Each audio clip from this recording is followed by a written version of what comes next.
Welcome to new session of AITCS। मैं अंकित आपका स्वागत करता हूं। जैसे आपको पता था, पार्ट ए में 1 से लेकर 7 तक अमेंडमेंट हम लोग फुल्ली एक्सप्लेन कर दिए थे। आज इस पार्ट बी सेशन में हम लोग 8 से लेकर 15 amendment fully analyse, fully explain करेंगे।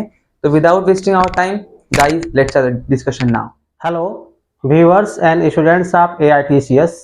वेलकम बैक टू बजट पे चर्चा इनकम टैक्स। इसके पहले के वीडियो सेशन पार्ट ए में हमने देखा कि इनकम टैक्स में जो अमेंडमेंट हुई है 1 to 7, उसकी detail discussion we have done. Now in this video session part B we are going to discuss major changes in income tax vide union budget 2023। इस वीडियो सेशन में हम amendment number 8 से amendment number 15 तक की चर्चा करेंगे। ये जो अमेंडमेंट नंबर बोला जा रहा है ये यूनियन बजट का नहीं बल्कि ये मेरी स्लाइड का है। हमने जो स्लाइड बनाई है उसमें हमने अमेंडमेंट नंबर की सीरियल नंबरिंग की है। तो चलिए चलते हैं पार्ट बी के डिस्कशन में। तो सबसे पहले हम अमेंडमेंट नंबर 8 की चर्चा करेंगे, जो आपके स्क्रीन पे आ रहा है, उसको पढ़ लेते हैं। Income tax amendment 8 of 15, primary agricultural credit society and agriculture cooperative bank now can accept and give loan up to rupees 2 lakh in cash. For others the limit is usual, that is rupees 20,000. This is after amendment of section 269T and 269 SS of ITA. This change shall be applicable from 1st April 2023. So viewers, आपको पता होगा कि income tax की जब audit होती है, there is a 2 important section 269 SS and section 269 T। Under this section the auditor of income tax has to report कि particular assessee ने, कंपनी ने लोन लिया है 20,000 के ऊपर, वो थ्रू बैंकिंग चैनल है कि नहीं है, या लोन की रीपेमेंट की है 20,000 के ऊपर, वो थ्रू बैंकिंग चैनल है कि नहीं है। So under section 269 SS and 269 T any person can not take loan in cash above rupees 20,000 and also cannot repay loan in cash above rupees 20,000. But in this budget, the finance minister has proposed to amend this section, that is section 269T and section 269 yes. Now from 1st April 2023, cooperative primary agricultural credit society and agriculture cooperative bank can take loan and repay in cash up to rupees 2 lakh. ये extension limit केवल cooperative credit bank या cooperative credit society के लिए है। For others जो पहले की limit थी 20,000 रुपया, वही लागू रहेगी। Now move to next amendment, that is amendment number 9, जो आपकी स्क्रीन पे आ गई है। हम उसको एक बार पढ़ते हैं। Income tax amendment number 9 of 15, assessee now can claim deduction for amortization of preliminary expenses such as expenses for preparation of feasible report, market survey report, project report, etc. even the reports are not done by an organization approved by CBDT.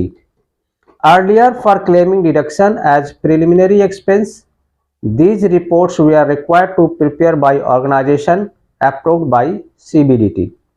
This is after amendment of section 35D of ITA. This change shall be applicable from 1st April 2023.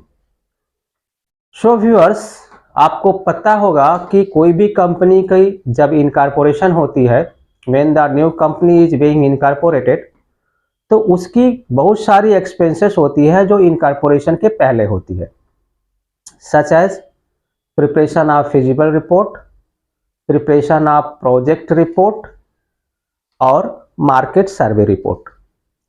तो ये सब expenses जो होते हैं वो company के birth से पहले होते हैं, कंपनी के इनकॉर्पोरेट से पहले होते हैं। तो these expenses are known as preliminary expenses. Preliminary expenses को इनकम टैक्स में अलाउ तभी किया जाता था जब ये रिपोर्ट सीबीडीटी द्वारा ऑथराइज किसी ऑर्गेनाइजेशन से तैयार की गई हो। फॉर एग्जाम्पल, मान लो कोई भी चार्टर्ड फर्म है जो सीबीडीटी से ऑथराइज्ड है ये सब रिपोर्ट बनाने के लिए। उस चार्टर्ड फर्म से अगर वो कंपनी ये report, feasible report, market survey report ये सब बनवाती है, तो ये जो प्रिलिमिनरी एक्सपेंसेस है उसके लिए इनकम टैक्स में ये एक्सपेंसेस अलाउ होता था एज एन एक्सपेंसेस। लेकिन कंडीशन ये थी कि ये रिपोर्ट उन्हीं ऑर्गेनाइजेशन से बनानी पड़ती थी who are registered under CBDT for the preparation of these reports. Now in this budget, the finance minister has proposed that now the requirement of preparation of this report from the approved CBDT organization is not necessary. अगर ये report assessee कहीं से भी बनवाता है तो भी इसकी डिडक्शन इनकम टैक्स में मिल जाएगी। Now comes to move next amendment, that is amendment number 10, which is visible on your screen. Let us read it. Income tax amendment 10 of 15. A taxpayer now can avail presumption scheme of taxation under section 44 AD, that is specified trading manufacturing business up to turnover of rupees 3 crores, provided that 95% of total receipts shall be in non-cash mode. If not satisfied the above condition, then turnover limit is as usual as rupees 2 crore. This is after amendment of section 44 AD of ITA. This change shall be applicable from 1st April 2024. अब इसमें presumption taxation आपको पता होगा under section 44 AD. तो presumption taxation में क्या होता है कि बुक्स ऑफ अकाउंट्स डिटेल में मेंटेन करने की जरूरत नहीं होती और इसकी रिटर्न ITR 4 में जाती है। तो 44 AD is applicable for those persons जिनकी टर्नओवर जो है वो 2 करोड़ तक होती है। तो 2 करोड़ तक कोई भी आदमी 44 एडी की प्रिजम्पशन टैक्सेशन स्कीम को चूज कर सकता है। लेकिन इस बजट में it is being propose that कि 3 करोड़ तक की टर्नओवर वाले बिजनेस भी presumption scheme under section 44 AD का फायदा ले सकते हैं, प्रोवाइडेड दैट कि उनकी जो टर्नओवर है टोटल टर्नओवर की 95% उनको बैंकिंग चैनल से मिलनी चाहिए। अगर 95% बैंकिंग चैनल से मिल जाती है तो 3 करोड़ तक 44 एडी प्रिजम्पशन टैक्सेशन में ITR 4 भर सकते हैं। Now let us move to the next amendment, that is amendment number 11, which is appearing in your screen. उसको पढ़ा जाए। Income tax amendment 11 of 15. A taxpayer now can avail presumption scheme of taxation under section 44 ADA, that is specified professions, up to gross receipt of rupees 75 lakh, provided that 95% of total receipts shall be in non-cash mode. If not satisfied the above condition, then gross receipt limit is as usual, that is rupees 50 lakh. This is after amendment of section 44 AD of ITA. This change shall be applicable from 1st April 2024. अब इसमें देखो कि ये भी एक extension है 44 ADA provision का। 44 ADA is applicable for specified professions जहां वो प्रिजम्पशन टैक्सेशन अडॉप्ट कर सकता है और ITR 4 में अपना रिटर्न फाइल कर सकता है। टिल डेट इस फाइनेंशियल ईयर तक, इस असेसमेंट ईयर तक लिमिट है 50 लाख। अगर किसी भी प्रोफेशन से 50 लाख तक की ग्रॉस रिसीट है तो वो ITR 4 अंडर सेक्शन 44 ADA में अपनी रिटर्न फाइल कर सकता है। लेकिन in this budget this limit has been increase to ₹75 lakh. अगर 75 लाख तक किसी की ग्रॉस रिसिप्ट है तो भी प्रिजम्पशन टैक्सेशन ले सकता है, लेकिन इसके साथ एक कंडीशन है। कंडीशन क्या है? 95% ऑफ द ग्रॉस रिसिप्ट उसको बैंकिंग चैनल से मिलनी चाहिए, केवल 5% ही कैश रिसिप्ट होनी चाहिए। अगर ये कंडीशन सेटिस्फाइड होता है तो वो प्रिजम्पशन स्कीम में रिटर्न फाइल कर सकता है ITR 4। यहाँ पे ध्यान देने की बात यह है कि ये जो चेंजेज हुए हैं 44 AD और 44 ADA में, ये इम्प्लीमेंट नेक्स्ट असेसमेंट ईयर से नहीं होंगे, नेक्स्ट फाइनेंशियल ईयर से नहीं होंगे।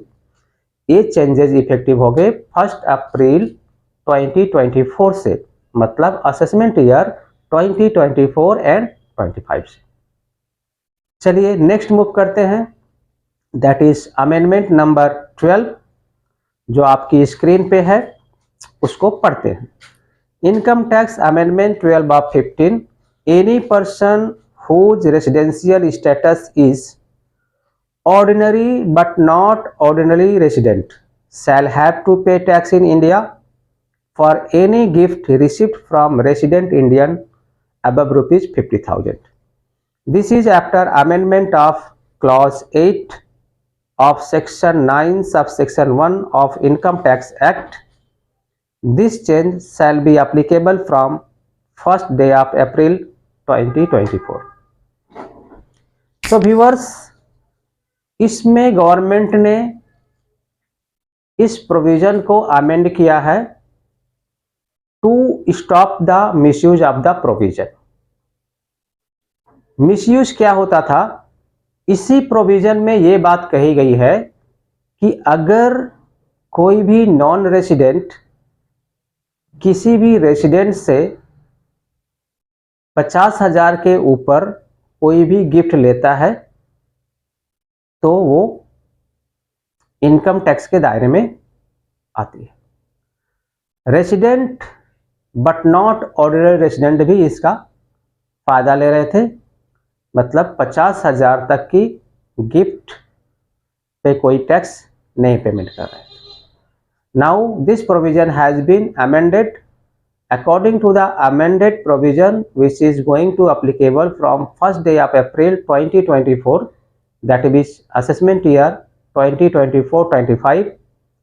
Resident but not ordinary resident person who is taking gift above rupees 50,000 from a person resident in India shall have to pay tax in India.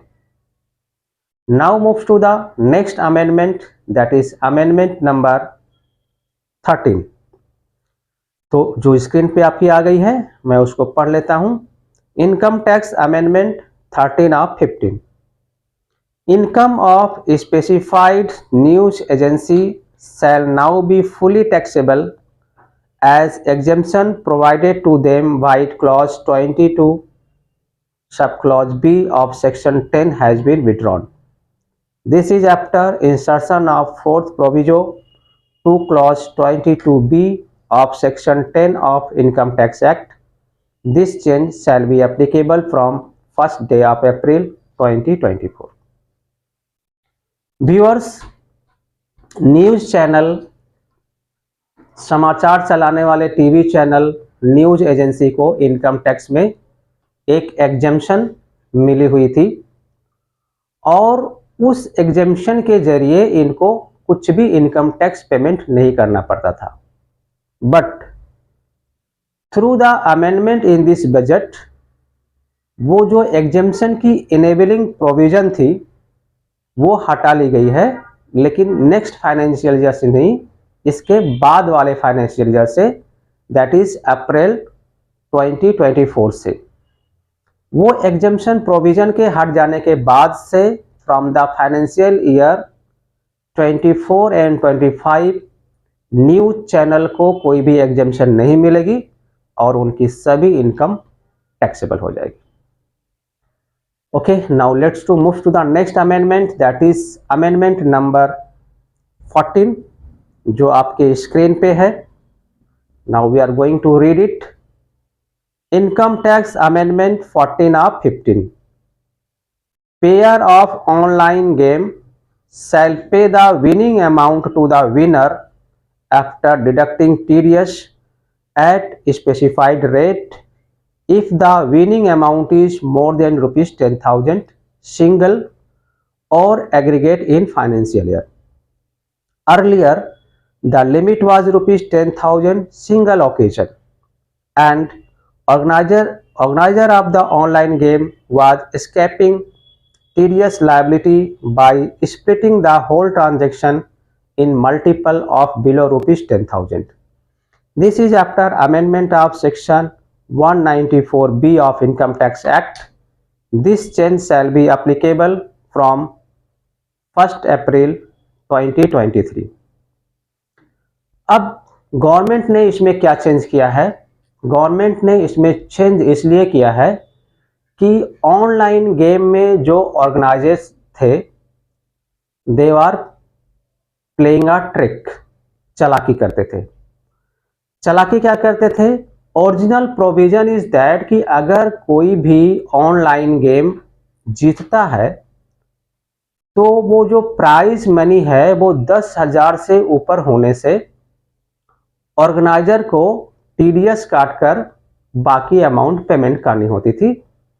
Because related provision में लिखा हुआ था 10,000 for single occasion. अगर कोई आदमी 10,000 रुपए से ज़्यादा की अमाउंट जीतता है तो टीडीएस काटने की लायबिलिटी थी। ऑर्गेनाइजर इसमें चालाकी करते थे।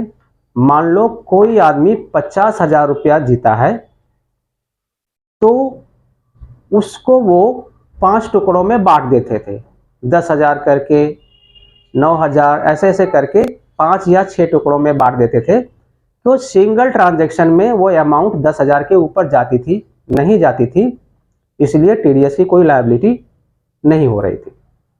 Now government has change this provision to stop the leakage. अभी क्या नियम बन गया? अभी ये नियम बन गया कि वो 10,000 अमाउंट चाहे वो सिंगल ओकेजन पे जीती हो चाहे साल भर में वो पर्टिकुलर आदमी जीता है, टीडीएस उसको काटना पड़ेगा। So this provision has suitably amended to stop the escape from the TDS liability. Now move to the next amendment, that is amendment number 15, which is appearing in your screen. We should read it. Income tax amendment number 15 of 15. Deduction under section 54 and 54F, which deals about capital gain for residential house and other long-term capital assets, is now capped up to rupees 10 crores. Accordingly, investment in capital gain account is also capped up to rupees 10 crores. This provision is proposed to stop the misuse of the provision by HNI, that is high net worth individuals. This is after amendment of section 54 and 54F of Income Tax Act. This change shall be applicable from 1st April 2024. So viewers and students, we should know section 54 and section 54F capital gain में एक deduction amount. अगर कोई भी person residential house को बेचता है तो उसके ऊपर जो कैपिटल गेन होता है उसका डिडक्शन मिलता है अगर वो 1 साल के भीतर नया रेसिडेंशियल हाउस खरीद ले या 3 साल के भीतर नया रेसिडेंशियल हाउस कंस्ट्रक्शन कर ले। और ये डिडक्शन की अमाउंट होती है कि वो नए घर जो रेसिडेंशियल खरीदा है उसका अमाउंट वो डिडक्ट हो जाती है। Similar wise under section 54F में कोई भी असेट्स अगर बेचा है, अगर कोई खरीदा है, तो जो वो परचेज किया है उसकी अमाउंट जो है वो डिडक्ट हो जाती थी and balance amount is a capital gain जिसके ऊपर टैक्स लगता था। तो हाई नेटवर्थ इंडिविजुअल जो बड़े बड़े रिच पर्सन है, सुपर रिच पर्सन है, वो इस प्रोविजन का गलत फायदा उठाते थे। गलत फायदा किस लिए उठाते थे? मान लो किसी का कैपिटल गेन अमाउंट आया है 20 करोड़, तो वो क्या करते थे, वो उससे ज्यादा की अमाउंट की प्रॉपर्टी खरीद लेते थे। मान लो 25 करोड़ की प्रॉपर्टी खरीद लिए, तो 20 करोड़ कैपिटल गेन है, 25 करोड़ की प्रॉपर्टी खरीद लिए, तो अंडर सेक्शन 54 में उनको 20 करोड़ तक की डिडक्शन मिल जाती थी, गवर्नमेंट को कोई टैक्स नहीं जाता था। लेकिन अभी इस अमेंडमेंट में वो कितनी भी प्रॉपर्टी, कितनी भी वैल्यू की खरीदे, 10 करोड़ से ज्यादा उनको डिडक्शन नहीं मिलेगा। Now come to the again on the same example, मान लो 20 करोड़ की कैपिटल गेन हुई है और उन्होंने 25 करोड़ की प्रॉपर्टी खरीदी है, तो उनको डिडक्शन केवल 10 करोड़ का ही मिलेगा। मतलब 20 crore capital gain less deduction under section 54, 10 crore, remaining 10 crore capital gain होगा जिसको गवर्नमेंट को टैक्स देना पड़ेगा। इन द सिमिलर वे अगर वो कैपिटल गेन अकाउंट में इन्वेस्ट भी करते हैं तो भी उनको मैक्सिमम डिडक्शन 10 करोड़ का ही मिलेगा। लेकिन ये प्रोविजन इमीडिएटली फाइनेंशियल ईयर से एप्लीकेबल नहीं है, but it is applicable from 1st day of April 2024, यानी असेसमेंट ईयर 24-25 से एप्लीकेबल है। सो व्यूअर्स एंड स्टूडेंट्स, ये था हमारा part B, update of income tax, जो यूनियन बजट 2023 में हुआ। अगर आपको ये वीडियो अच्छी लगी तो आप शेयर और सब्सक्राइब करें। अगर किसी को जीएसटी, इनकम टैक्स और टीडीएस की ई फाइलिंग ट्रेनिंग लेनी है तो वो डिस्क्रिप्शन बॉक्स में दिए गए नंबर पर व्हाट्सएप करें। Thanks for watching.